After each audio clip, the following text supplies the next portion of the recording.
It's the giveaway. It's the giveaway.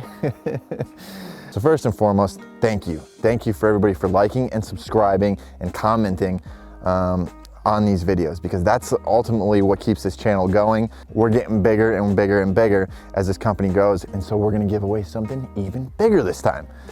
It's time to give away a PSC bow. All you guys have to do to win this thing is the same thing that you've been doing.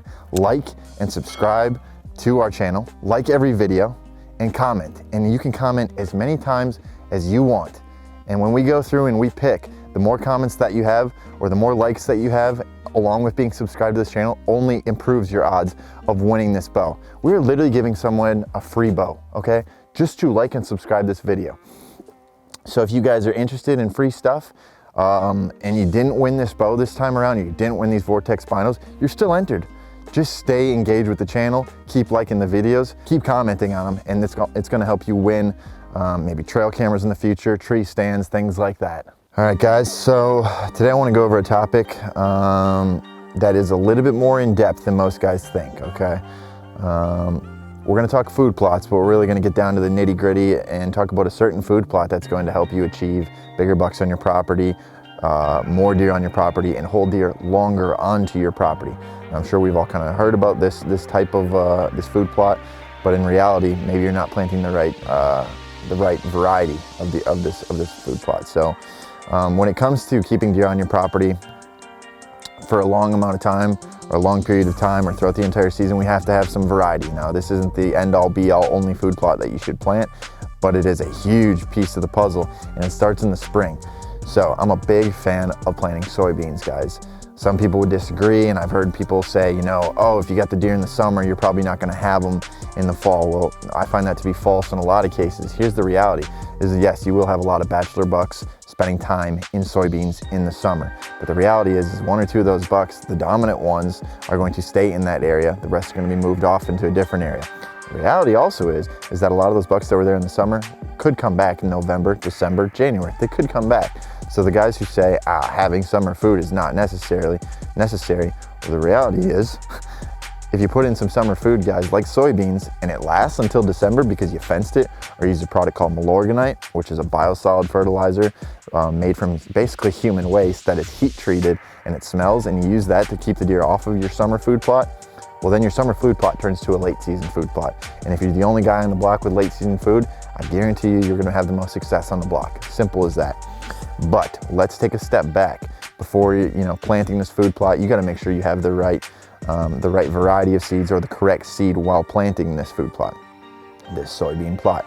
Now, most guys are going to go to their local feed store and they're gonna go just pick up soybeans, okay? And they're just gonna go buy soybeans just because that's what somebody told them. But we can get a little bit more in depth with this to ultimately create more deer on your property and have better browse resistant plants and ultimately hold deer longer throughout the season, which means that these deer are going to be healthier, which can result in bigger deer on your property. Simple as that.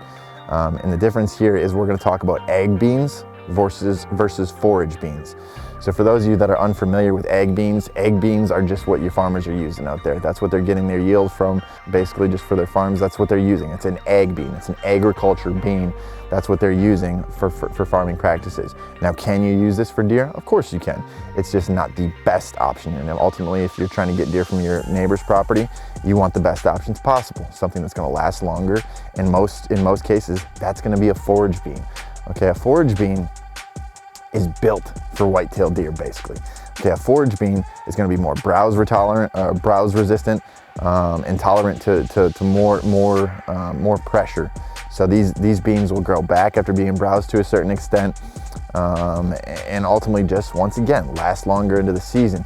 So if we go back to that ag bean doesn't have a lot of those benefits and features that the forage bean does, and forage beans therefore have a lot more browse per acre, and ultimately can feed your deer longer into the season. So if we're running forage beans versus ag beans in a side-by-side setting, which I recommend that you try just to prove it to yourself that it's worth a little bit more investment or worth the time in ordering the correct subspecies of bean or variety of bean, soybean, it can make a difference if you put these things side by side and see how they do just from a straight browse pressure standpoint. And I know I've said it about 10 times in this video, but the reality is if you have the food in the late season and nobody else does because you simply took all the precautions, whether it's fencing it off, whether it's using Milorganite, or whether it's planting a forage bean over an egg bean, the chances of your success goes through the roof, guys. I know a lot of people who aren't even going out to their properties to hunt until late season. Why? It's because they're taking these precautions, they're using the correct bean, and then they have more food later in the season. If you got a lot of does, you're gonna wanna go with a forage bean. If you got a lot of deer, you're gonna wanna go with a forage bean, just so you have the food late in the season. If you have the food late in the season, you're gonna have the bucks late in the season. It's not all about it just being a summer food source. This is a great food source for late season. So next time you go to plant that soybean food plot, which let's face it guys, the time is coming, spring is coming, start doing a little bit of research, look into a forage bean, not an egg bean.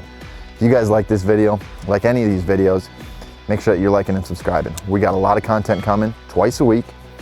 We're doing a lot of giveaways.